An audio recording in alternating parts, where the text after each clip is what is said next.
Servus, so we're in another episode of Pro Hockey Pod, episode 88.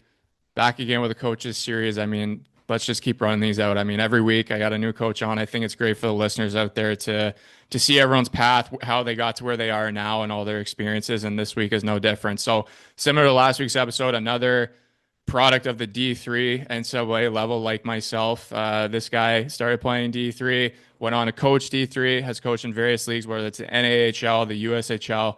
Now is the assistant coach of the University of Massachusetts. Obviously, that program has taken off, I would say, in the last 10 years. Coincidentally enough, one of my first NCAA games was actually in UMass, so I know how great the crowd is there, how the facilities look, how tough it can be as a goalie to play in that atmosphere as well, especially when you're a freshman. But we'll get to that later in the podcast.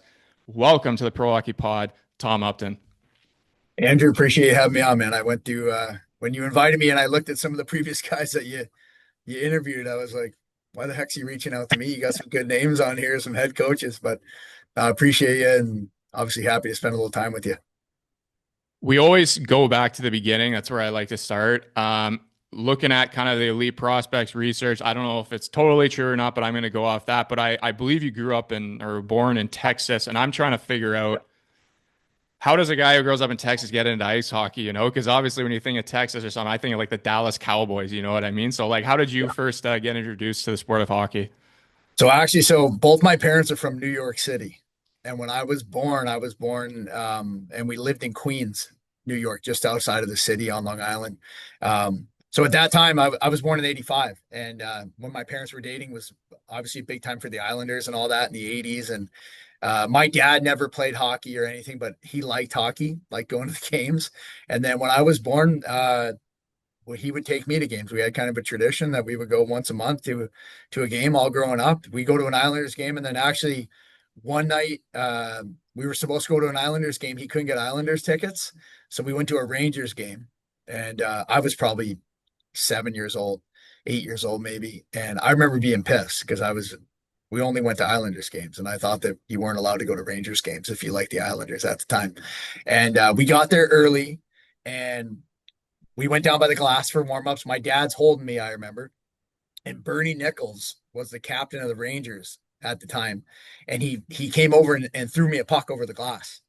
And it had the Rangers logo on it and all that. And I instantly became a Rangers fan. And then we kept going to Rangers games after that.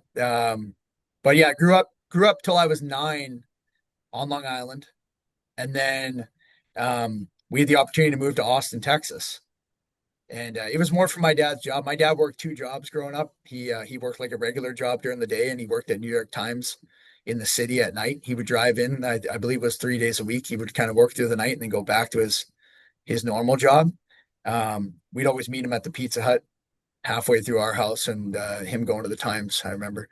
And so when we moved to Austin, it was really an opportunity for him to just dive more into his regular job and not have to work 2 jobs and all that. And obviously, it was a little bit of a culture shock coming from the New York City area, and all of our family was in New York. And Austin at that time was a small city. You know, like it wasn't. It's not Dallas. It's not Houston. Austin's gone a lot bigger here in the last 20 years, but in 1994, it wasn't big at all. So it was a little bit of a culture shock for all of us, but and definitely not a hockey hotbed. Obviously, um, one story I always like to tell is. Until I got to junior hockey when I was 17, we practiced for an hour a week hockey growing up in Austin. Because there's just the hockey wasn't big. Like there was one youth program in town, which is great. Thank God there was. But we practiced Wednesday nights from I believe it was 9:15 to 10:15 at night, like my whole life. And then we'd play a tournament once a month, 4 games. That was it. So when I got to junior hockey when I was 17, I was like, holy cow, we practice for 2 hours and we do this every day. Like, you know what I mean? It was a little bit of an adjustment, but yeah, definitely not a hockey hotbed. So obviously, but still had the dream to play hockey, wanted to play in the NHL and had all the same dreams as all the kids from up north had and all that. But obviously a little bit different path coming from where I came from. First of all, I would say when we're talking about maybe hostile environments, away teams going into the old Coliseum there and for the New York Islanders, that would be a wild spot. And then going going to New York. I'm sure like, you as a kid, like you feel like you have to be loyal. Like you're like, why am I at a Rangers game? It kind of be like me being at a Montreal Canadiens game, being a Leafs fan growing up. I'm like, I'm not Yeah. cheering for Montreal, you know what I mean? But Oh yeah.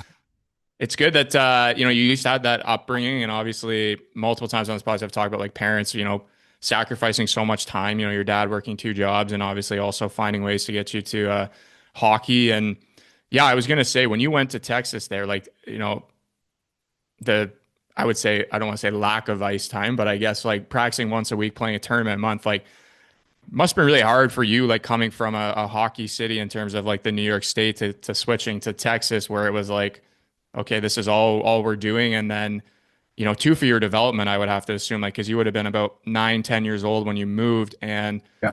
those are important years for development. But so the team that you played on, you do like the tournaments once a month. That was just like a travel team, and you go around USA or also Canada as well for tournaments. No, we would go to Dallas for a lot of tournaments. We would go to Houston for a tournament. Our big tournament that we would go to was usually in Chicago. Like we would go in February or that you know what actually we would do Chicago tournament. We would go to play in the Pikes Peak tournament in Colorado Springs. That was like our big away tournament, those two. But other than that, yeah, there just wasn't a lot of hockey. There wasn't a lot of competition around the area within a couple hour drive, obviously being in Texas. Uh, and we played B hockey. We didn't have enough kids or good enough players to even play single A, and then Dallas had triple A, obviously. So it was just different. But you know what? Yeah, it probably affected my development and all that, and maybe didn't allow me to chase my dream as a player as much as maybe I could have. But I wouldn't change it, man. Like it really, I think it really made me tough mentally as a adult now. I do, like I don't have a lot of patience for excuses or finger pointing, like, because, like it's just growing up how I grew up with the aspirations I had, even though I didn't get to fully achieve them. Like, I'm really proud that after growing up like that in Austin, I got to play in the North American Hockey League and I got to play Division 3 hockey, which was a great experience. But I think it's really helped me in my coaching career and obviously as a person, just being a little more setting those high expectations. Like, I think that's okay. We've talked a lot about on this podcast about like kind of, things not being given to you and like the people who have to grind, whether it's through certain opportunities, whether I know some guests have brought up they like to hire coaches that, first are volunteers. So like they're not making anything. You see what they're made of, throw them into the fire and see if this is really for them. So kind of stuff like that. So when you're talking about that, it kind of reminds me of the guests that have brought that up. How did you get to the NAHL? Like obviously, growing up there in Texas and you're getting into your teens there.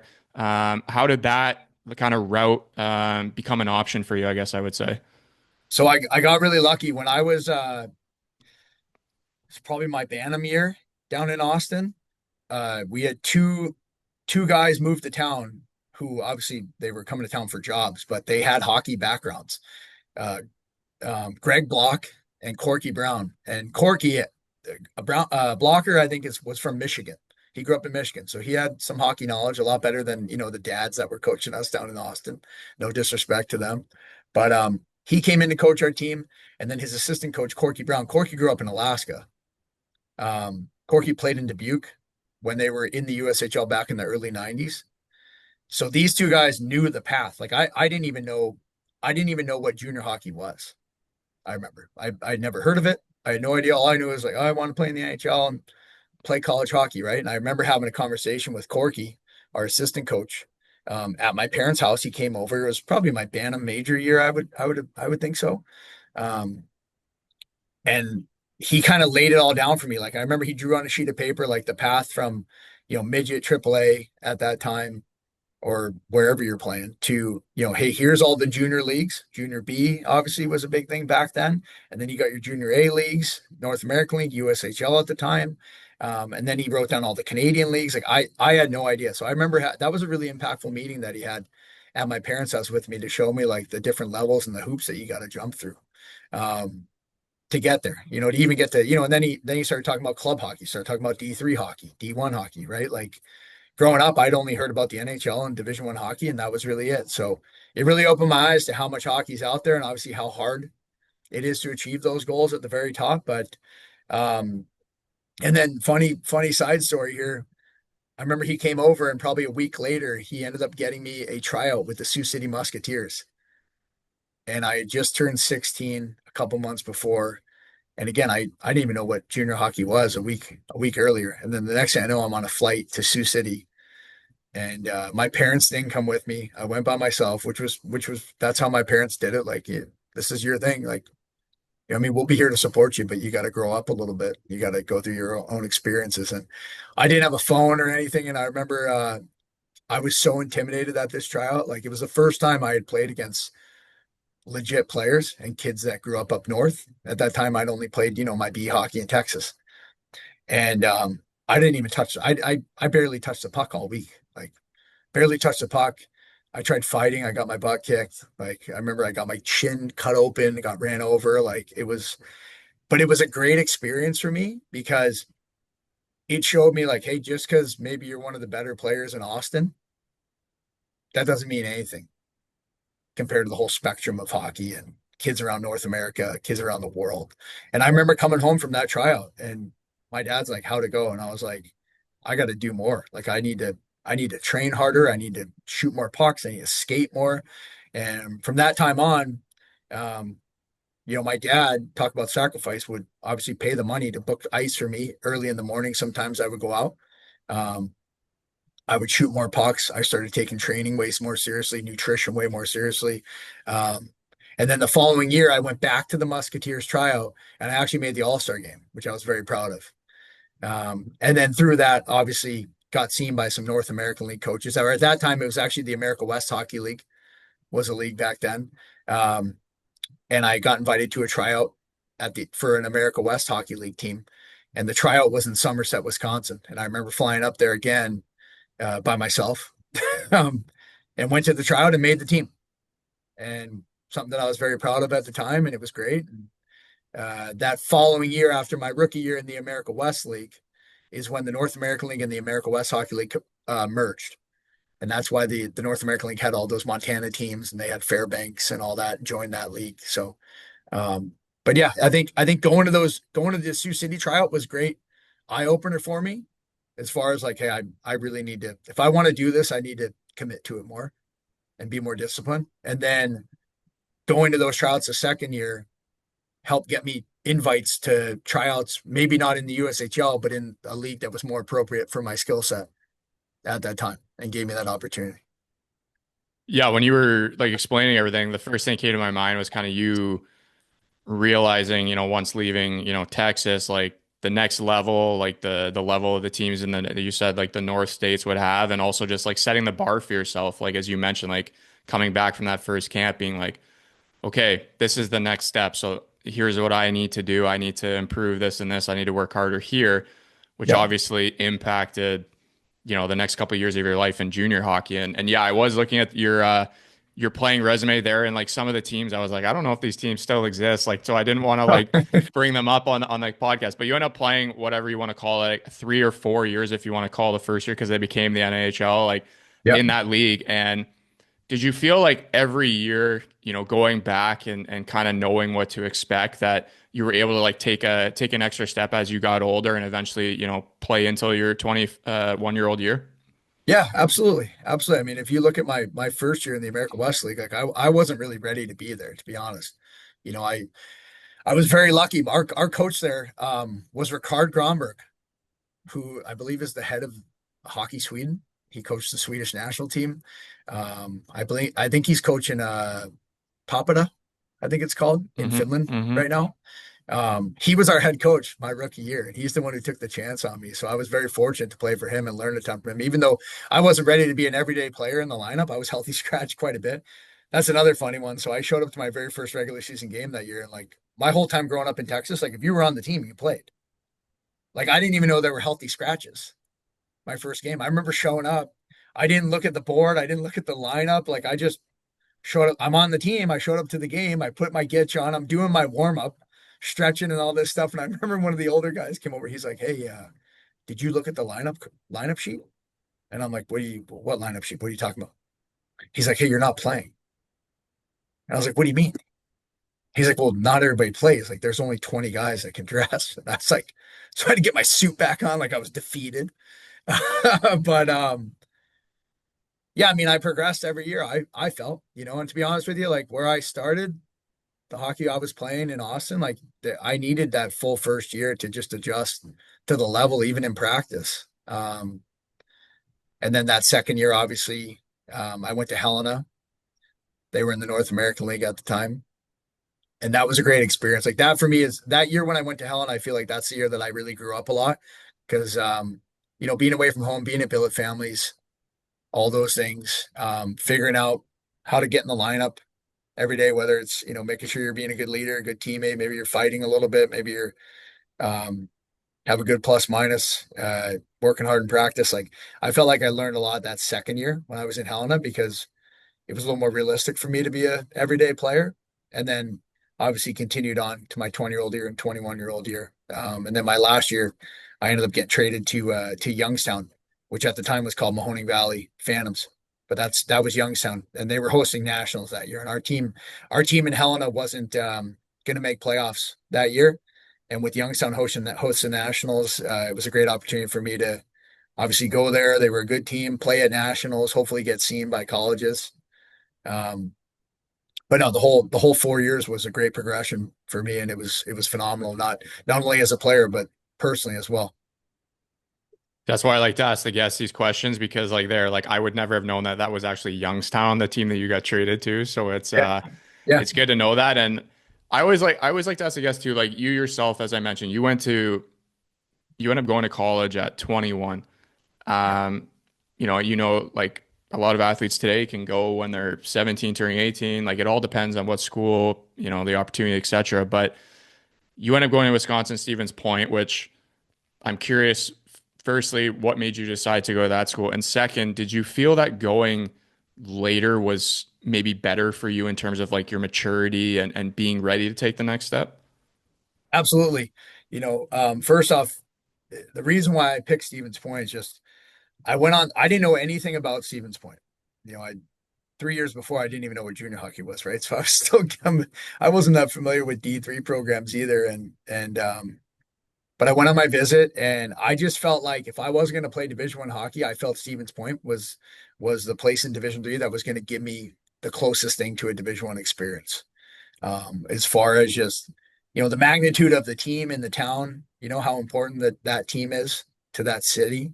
Um, the environment at the games, like it's a phenomenal environment. I'm sure Anthony talked about it when he was on here. Like, you got the band, you got a packed house, it's standing room and only. You've got a huge student section. So for me, I was like, you know what? I may not be playing Division 1 hockey, but this is probably the closest thing to a Division 1 experience. And then it ended up being the best decision of my life. I made lifelong friends. We've got a crew of friends still. Anthony probably talked about it. There's, 5 or 6 of us in the same group. We all stand up in each other's weddings. We're all always in contact with each other. A lot of the guys still work in hockey. Obviously, you have Anthony coaching at Miami. You got a guy who's a scout. There's a guy who's an advisor now. Other guys who have coached as well, youth hockey. Um, but it was the best 4 years of my life. I hate to be cliche, but it definitely was. It was a great experience from a personal standpoint, and obviously a hockey standpoint. Is a great place to play. And I'm probably the biggest D3 / Stevens Point fan. I would imagine working in Division 1 hockey. Every time, when our games get done, I usually check the Stevens Point scores and obviously still love to support their program and follow their program. But no, it was great. It was a great experience and wouldn't change any of it. Any of it. It's phenomenal.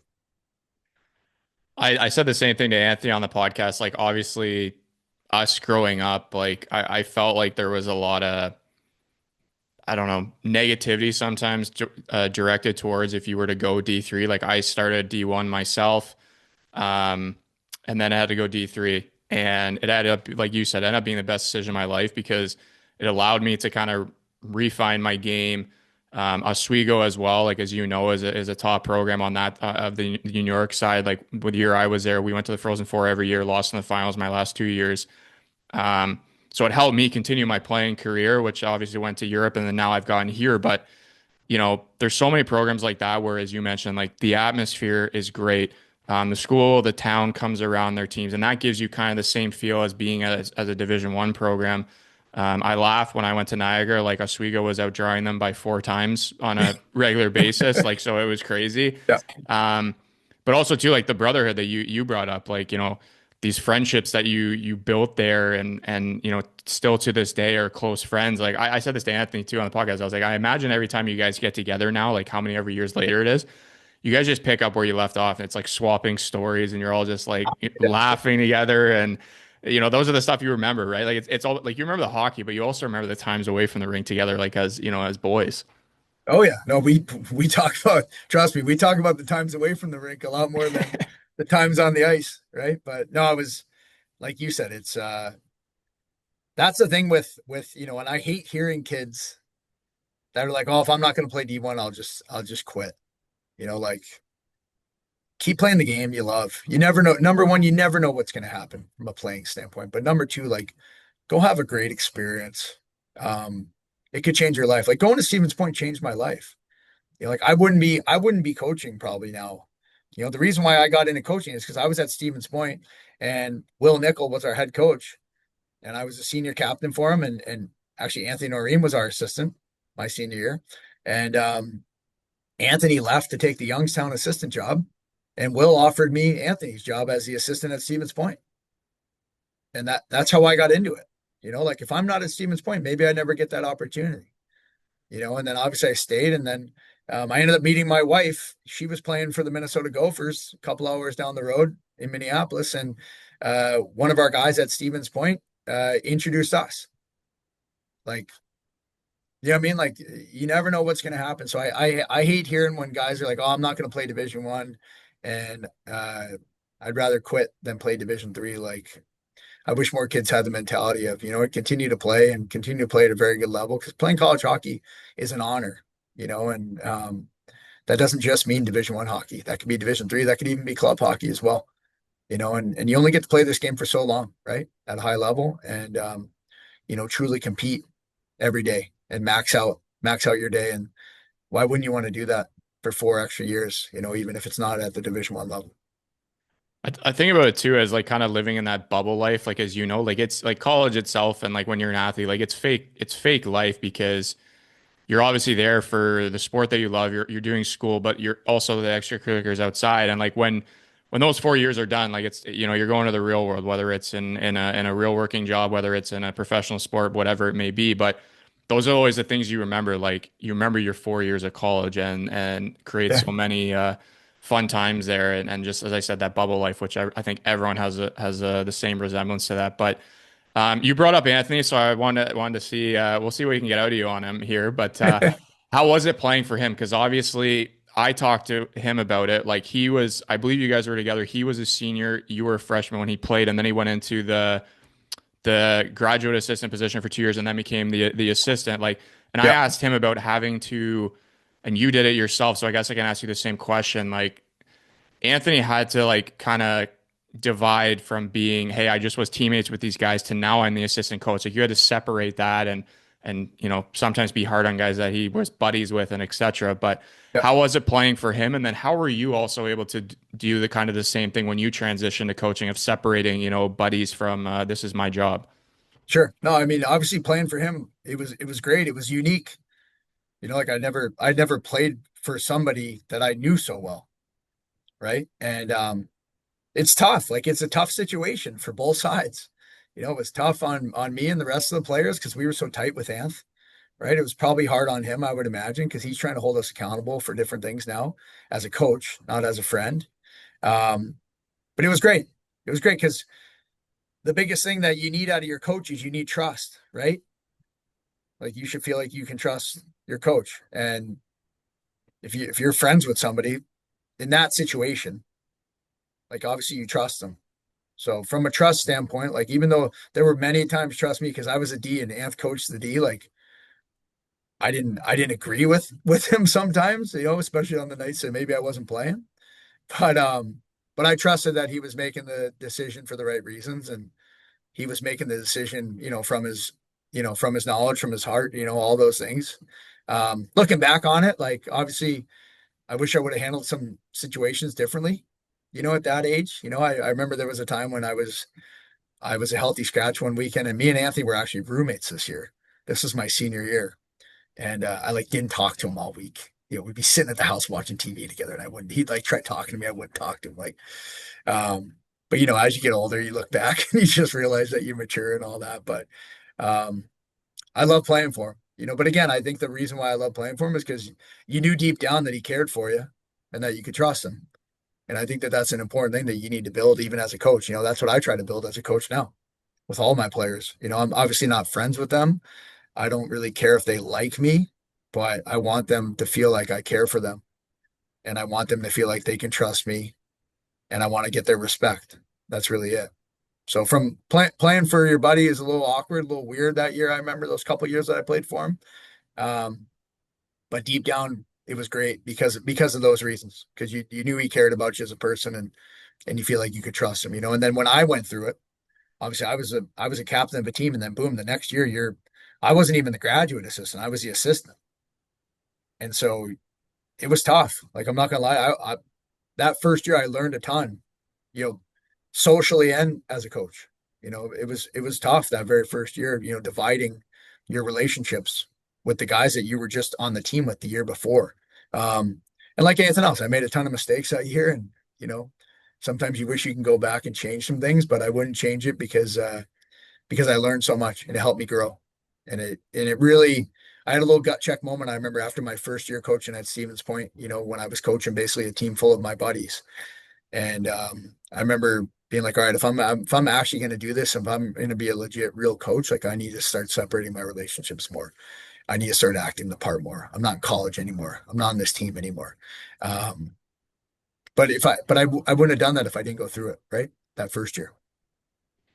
No, for sure. And that's sometimes I don't know if difficulty is the right word, but like as assistants, I think you can be a little more friendly with guys versus the head coach. But like someone like yourself that had played with the guys, you know that they're gonna probably lean on you a lot to get things more their way because you're their buddy and et cetera. But I wanted to ask you too, like I noticed this when got into coaching after finishing playing, and I wanted to see if it was the same for you. But don't you feel like once you see things from maybe it's for how much video you end up doing as a coach, or from seeing it from the bench at a different speed and angle, that there's situations where like you think back to your playing career and being like, man, I wish I knew this when I played, or I wish I thought of it this way. Yeah. Because like me as a goalie, like when I started teaching goalies, like I was like, man, I like if I had thought about it this way as when I played, like maybe I could have prolonged my career, or maybe I could have been a little better. Like I was it the similar for you? Oh, yeah, I get it all the time. I mean, you were a good player. I was a below average D3 player for God's sakes. And so trust me, that happens to me all the time. I mean, there's little things that I've learned over the years coaching and that, you come to see just from watching more video and watching more hockey in general and scouting and all that I wish I would have known. Right. But oh yeah, that all the time. All the time. Unfortunately, I wasn't very good. So, even though maybe I could think it here, like the feet ain't doing it, the hands ain't doing it. Um, One thing I forgot to mention, just touch on quickly, you played a little bit of pro after Wisconsin Stephen Point there in the SP. So I had 2 weekends in the SP, so I got to experience it a bit. But Nice. how was your experience there in Columbus for that? I believe you played 10 or 11 games with them. You know what? I played five, but I appreciate the 10 or 11. No, you know what? Actually, that's one of the things I'm most proud of. And, people tease me and give me crap because it was the Southern Pro League and all that. But just from where I started growing up in Austin and playing the level of hockey I played to be able to go to play Division 3 hockey. And and then after my senior year, I went down to Columbus. They had 5 games left in their regular season. And I couldn't be gone the entire playoffs and all that for school reasons. Like I had to finish school, obviously. So I had an agreement with them that I would go down and finish the regular season with them and play those 5 games. And then I would go back to school. But um, it was a great experience, and I'm so happy I did it. Obviously, I got into coaching that following year. If I hadn't gotten into coaching, I was planning on going back to Columbus and all that, but had the opportunity to get my coaching career started, so I did that instead. But I'm grateful. I'm glad I did those 5 games, even though it wasn't the highest level and all that. But from someone who came from where I came from, to be able to receive a paycheck or two to play hockey, like something I'm extremely proud of.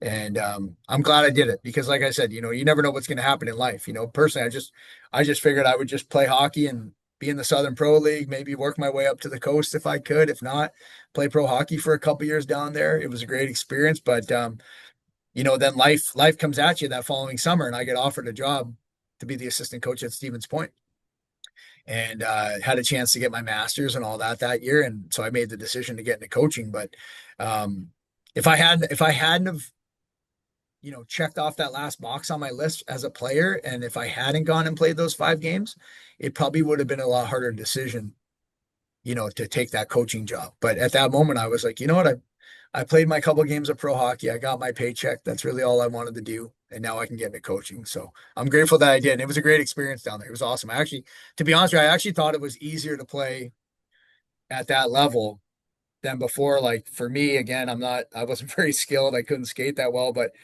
I, I feel like my hockey sense was good when I played and I was a smart player, and just guys were always in the right spot, which helped me because my vision and my skill set wasn't great. Um, but I had a great experience down there. Our head coach was awesome. Some of the veteran guys that I got to be around were great. And some of the guys that I got to meet, and a couple guys I kept in contact with for the first couple of years that I was coaching, actually. So, obviously this game's incredible. It just brings people into your life.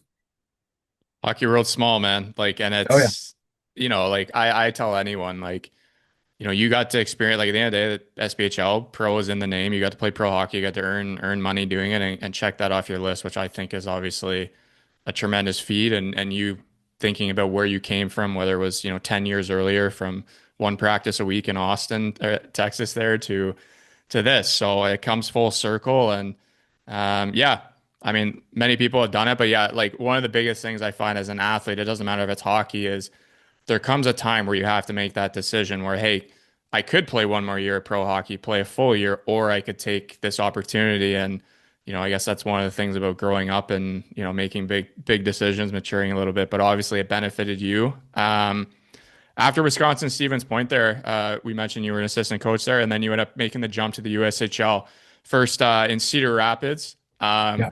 I was just kind of looking through your roster there, and this was a common theme throughout your career. You've had a lot of German players who now the team I work for plays against a lot. But the first one came across was we talked about off camera. You didn't really get to coach him that much, was Freddie Tifos because you were Yeah. busy scouting. But that's a perfect example to bring up. Like, talk about that first year, working in the USHL, like being an assistant coach, but also having to be on the road a lot, recruiting and scouting. It was great. It just, like anything, right? Like just working at that higher level makes you better. It forces you to get better, especially when you're working for someone like Mark Carlson. Carly obviously been around a long time. He's still in Cedar Rapids. And he makes you work. At that time it was like, oh, coaching's fun and all that. And the D3 schedule isn't that demanding as far as number of games and everything. And then you get thrown into, a 62 game regular season schedule, and you got to run a draft where you got to be aware of, 150 to 300 players, depending on what your list is, right? Um, so everything just elevated for me. It just forced me to elevate. It forced me to work. You get on the road, you start grinding. That's where I really learned how to work in this game, was in Cedar Rapids. And I thought I worked hard before, and but when I got there, it was like, holy cow, this is a whole nother level of work, obviously, because you got the scouting on top of it, even though we recruited in Division 3, but just scouting and watching as many games as you do in general, getting out, you're doing skills with the guys during the day, and then obviously coaching that caliber of players, it challenged you as well, especially when you're coming from Division 3 and you really don't have that much experience, like at that point in my career. But that was a great experience. My year that I was in Cedar Rapids, being able to sit in on a couple drafts and really have an impact on the second draft that I was there for. And then obviously working with some of those high end players. I mean, we had Ivan Provorov on our team, right? Who ended up being a first rounder. I think he was number 7 overall, the Philly back in the day.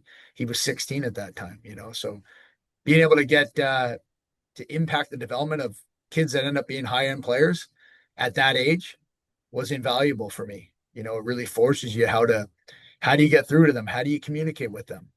What do they need to work on? You really got to crack down on what are the little things in their game that they need to get better at, because they're pretty damn good, a lot of them already, right? So it just forced me to elevate my coaching and my scouting and everything. I'm very grateful for that year that I spent there.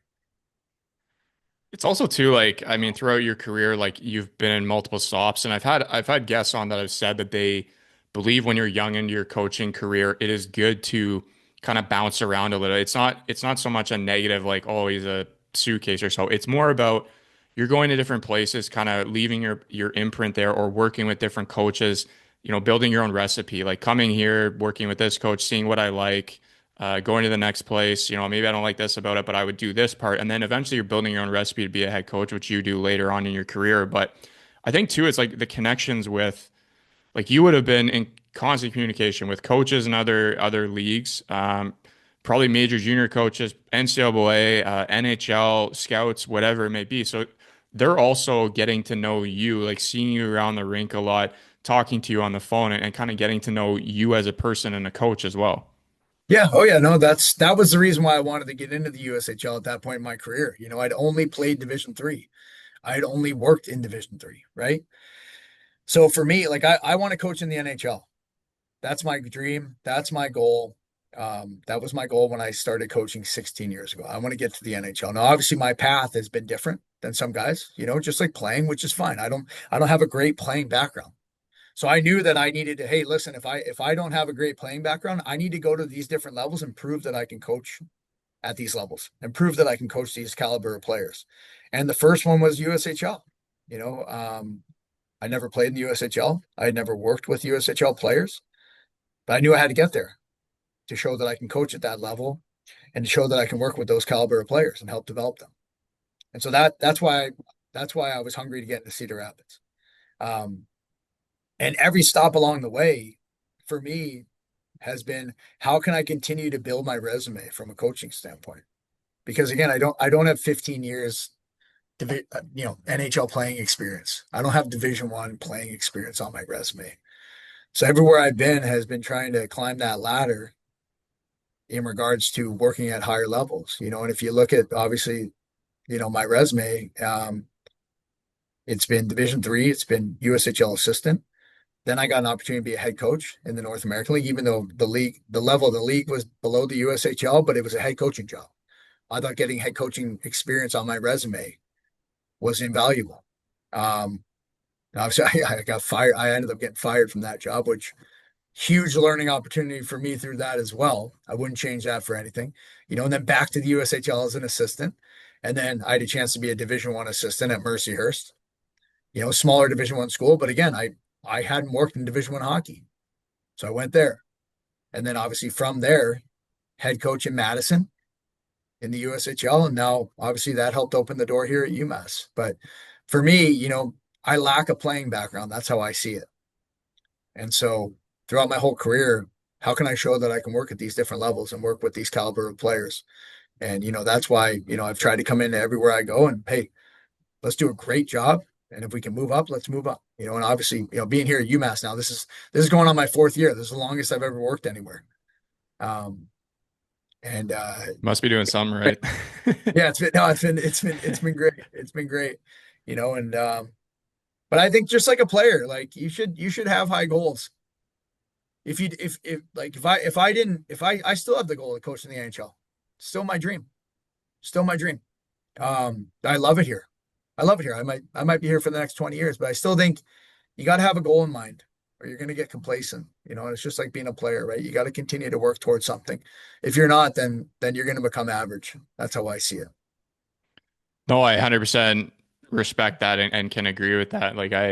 That was actually gonna be one of my questions at the end. I want to know kind of what your future plans were. And like some guests I've had on, like they're hesitant to answer because they feel like I'm trying to dig and have something come out on the podcast. Like they're not happy where they are. And that's never what I mean. I mean, like, we can be happy where we are, but we have goals. Like I'm happy right now working in Adler Mannheim. I love it here.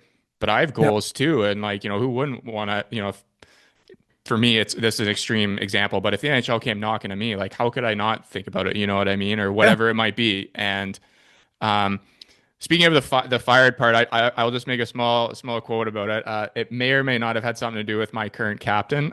So for the listeners out there, you guys can do your own research there and figure out a trade that might have happened. But we all do things, and throughout our coaching career, especially coaches, like you're never going to be somewhere for 50 years of your coaching career. Like coaches get fired all the time. It's kind of the nature of the business. But I want to talk to you about Mercyhurst, not to skip a little bit ahead here in your coaching career. You were there for 3 seasons. The reason I want to bring up Mercyhurst, it's obviously your first Division One coaching job, but secondly is you were working with the guy who recruited me to Niagara, Yeah. Greg Arts. Gardner. So Yeah. I've been actually messaging him on Instagram trying to get him to come on finally. Nice. He obviously was a Niagara legend. Helped them, early on when they switched to Division One to make the tournament in their second year there, and obviously gave me a chance to play Division One. So I'm grateful for that. But how was it working with guards? Obviously, what I remember from him is just being a guy, happy every day, easy to talk to, and just great coach too as well. Oh yeah, no, Guards is a great man. He treated myself and my family, my wife, my kids, um, with nothing but respect. Completely trust him. He's intense.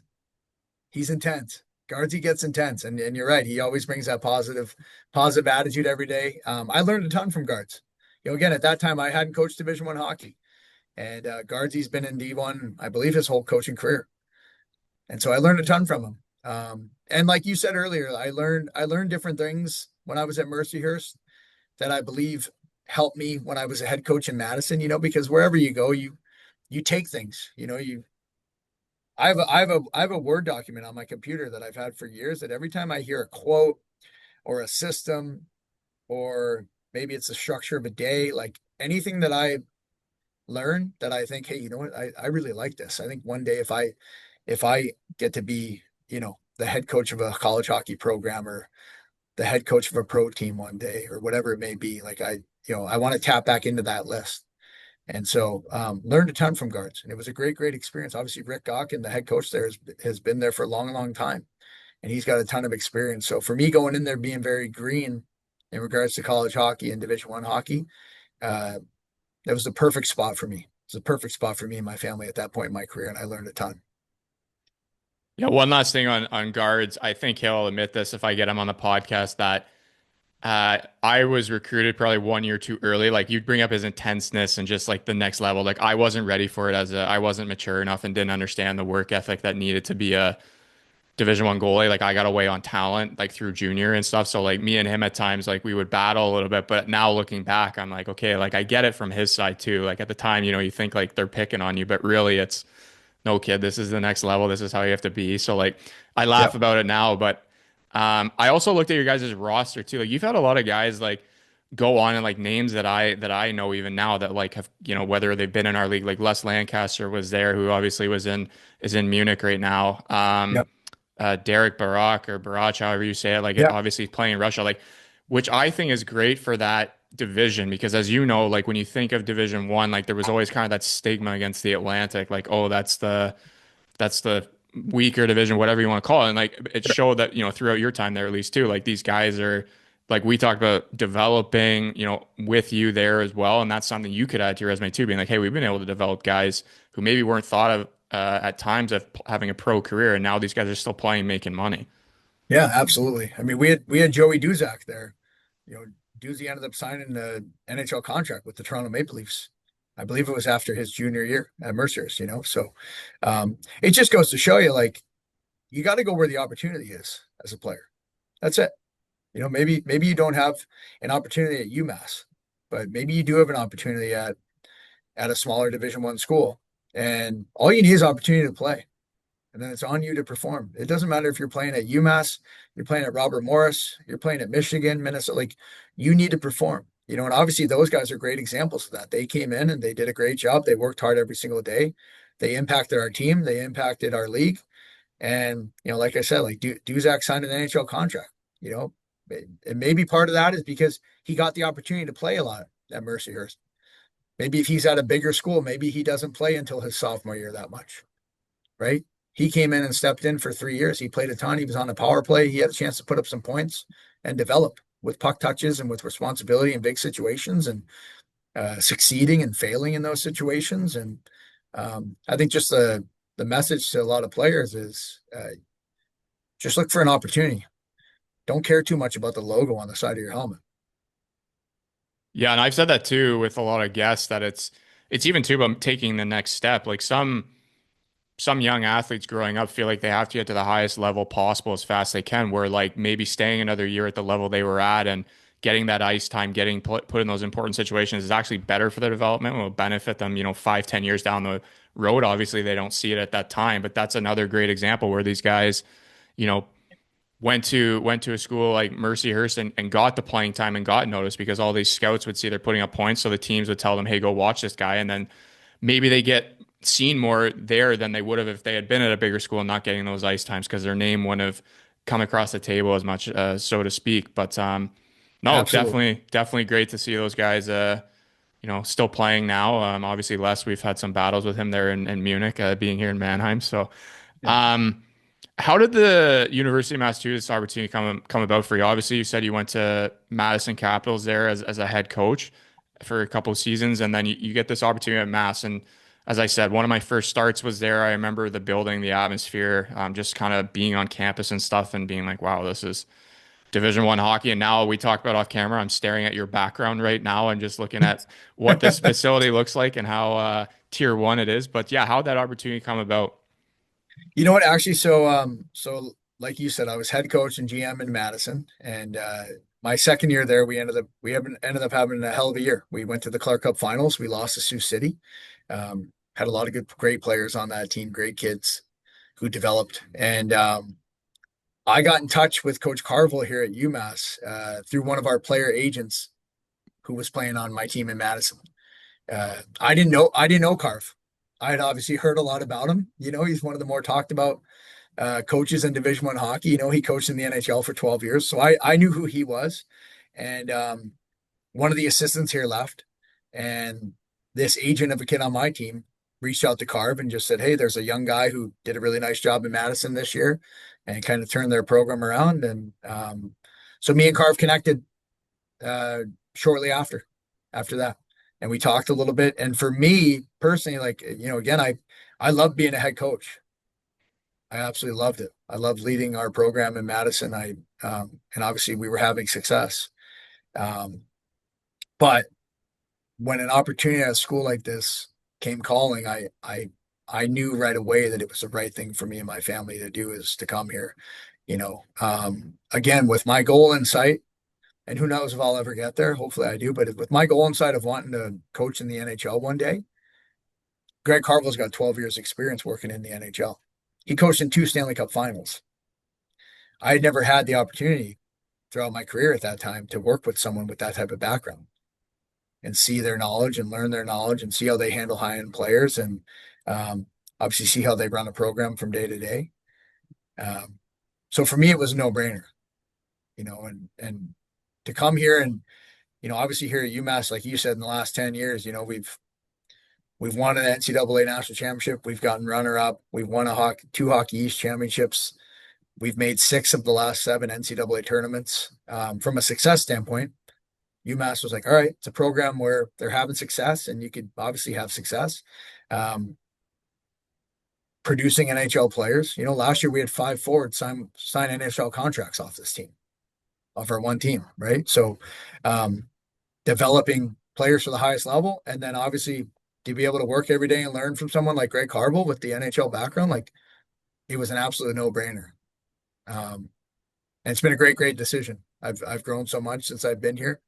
Um, and I'm surrounded by great people. That makes it really fun here for sure.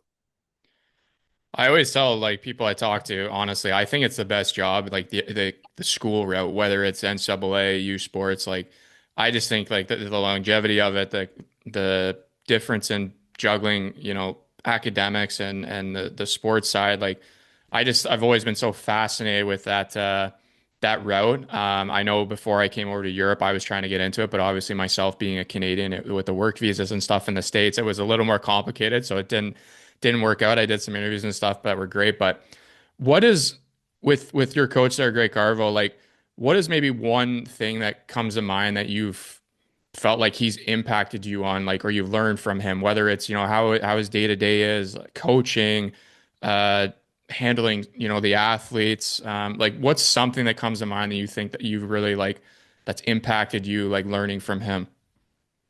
There's a couple things, and obviously I've gotten asked that question quite a bit since I've gotten here a couple years ago.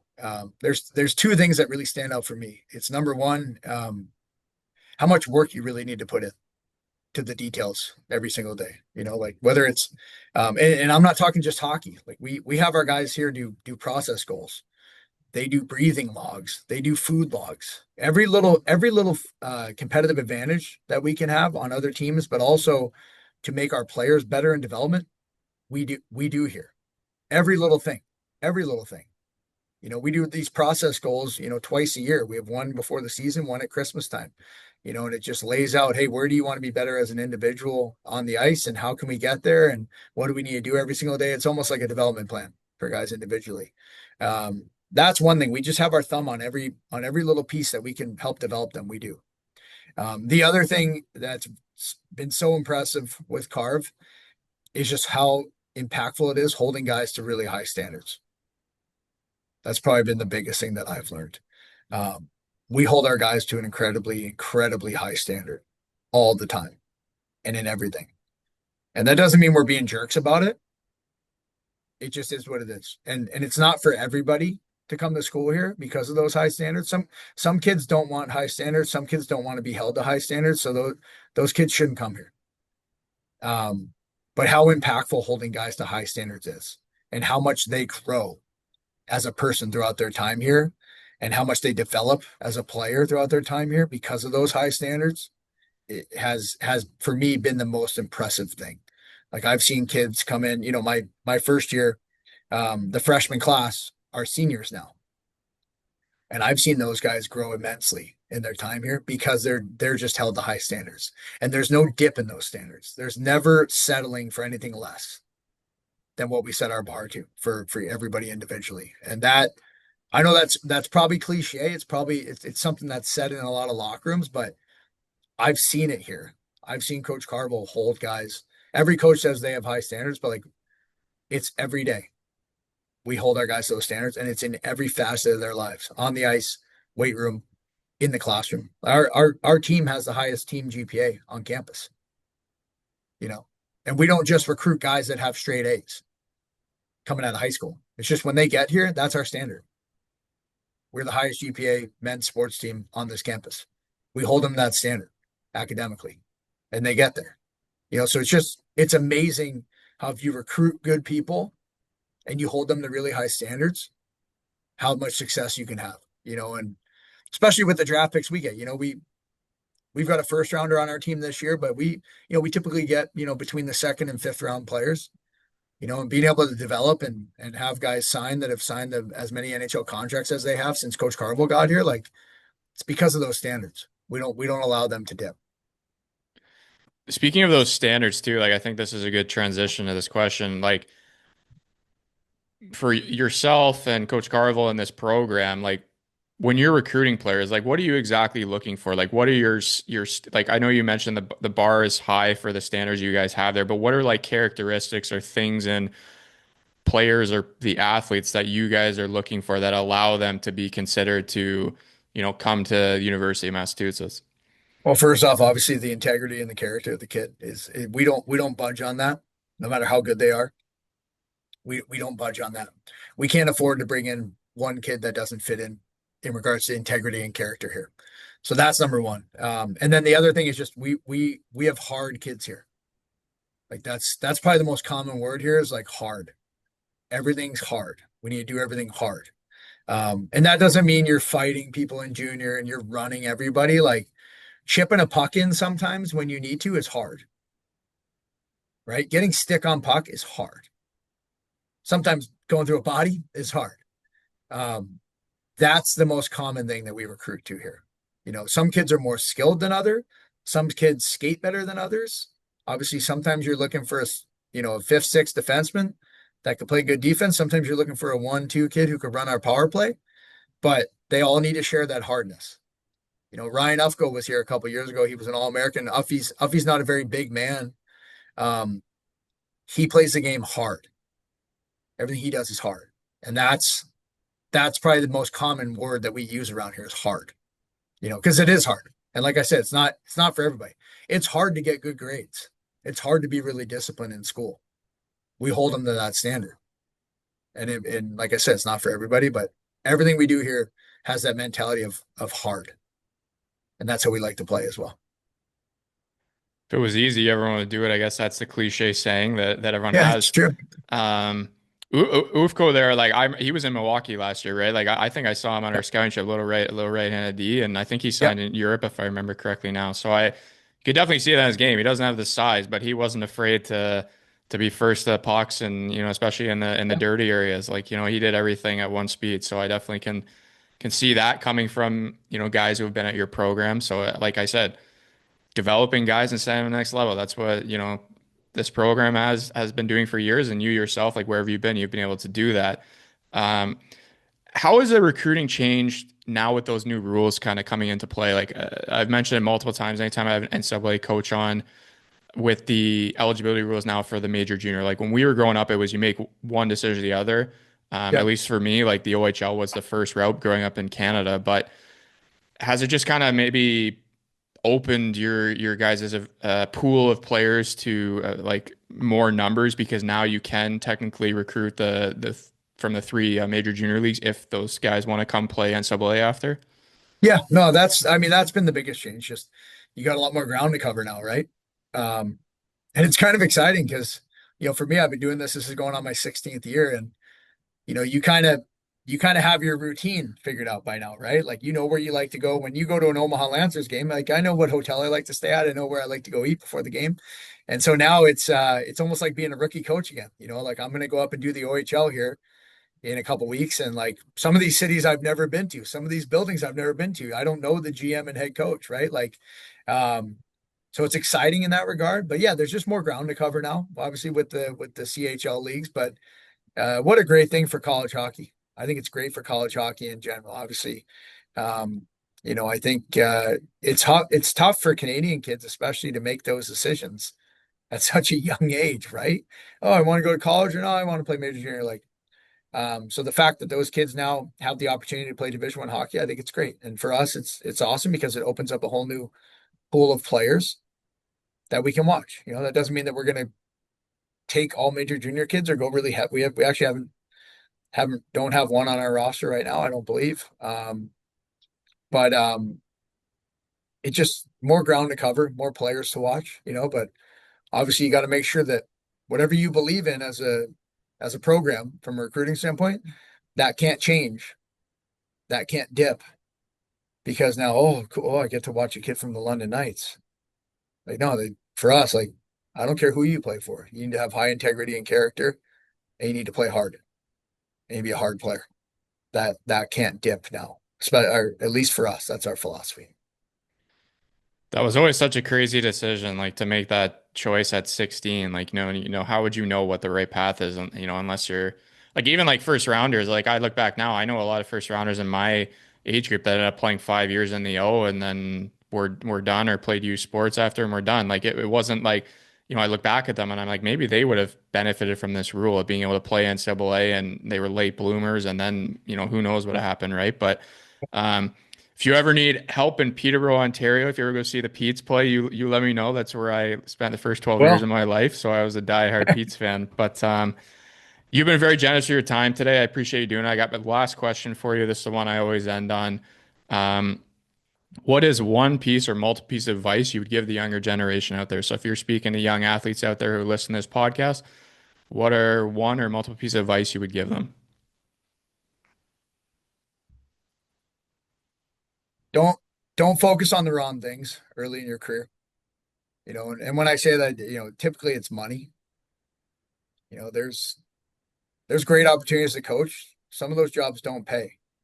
Some of those jobs don't pay very much. So whatever you got to do to figure that side of it out, especially early on in your career, from a coaching standpoint, do it. If you truly love this and you want to do it, be all in on it. And yeah, you might have to take a volunteer job and figure out how to make some money on the side and make it last, but it'll be rewarding, if you battle through some of that adversity early on in your career. That's probably my biggest thing. That's when I talk to younger guys, that's the biggest thing that I hear is, oh yeah, I'd love to do that, but it doesn't pay that much. Like, all right, well, if you'd love to do it, then do it. And you'll figure out a way to make it work. Don't focus on the money or anything or the city that it's in. Like, you want to coach and impact lives and maybe do this for a career, do it and figure the rest out. Because if you battle through that little time early on in your career, or maybe you're not getting paid at all, or maybe you're getting paid peanuts, um, it could change like this, and it can be extremely rewarding.